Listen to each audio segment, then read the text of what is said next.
Rearranging and using formulae.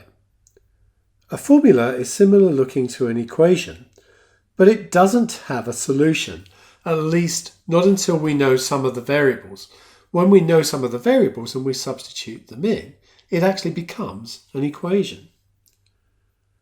By substituting values into the known variables, it allows you to find the unknown variable, which is what I was just saying.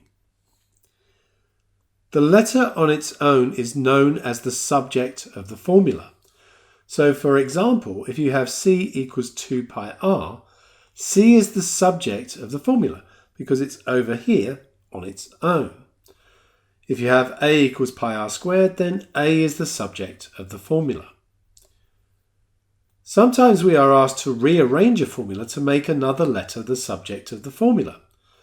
So if we rearrange the circumference formula from above to make r the subject of the formula, then the new formula would be r is equal to c divided by 2 pi.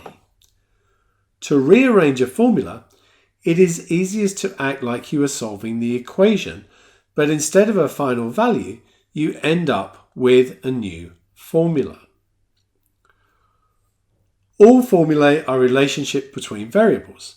For c equals 2 pi r, c and r are variables, 2 and pi are constants, which means they're just numbers that don't change. 2 is 2 and pi is a particular number.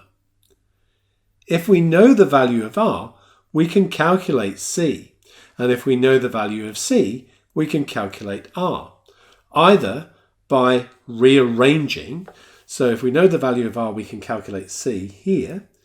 If we know the value of c, we could calculate r here, but you could substitute into here and then solve.